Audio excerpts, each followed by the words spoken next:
Цифрлық трансформация.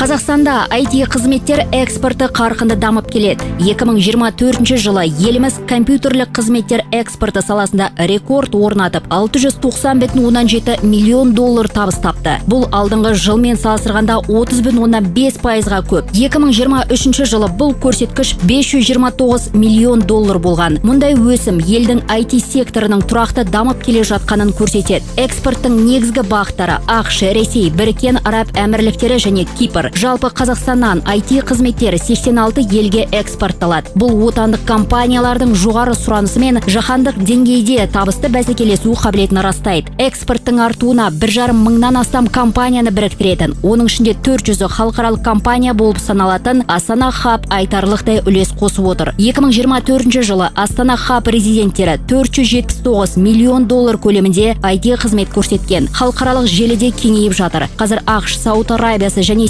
Сингапурда 3 шетелдік IT хаб табысты жұмыс істеп тұр. Осы бастамалардың барлығы дарындардың басын қосуға көмектеседі. Әрі қазақстандық стартаптарға халықаралық ынтымақтастық үшін жаңа мүмкіндіктер ашады. Осылайша мемлекет басшысының 2026 жылға қарай IT қызметтер экспортын $1 миллиард дейін жеткізу жөніндегі тапсырмасы орындалып келеді.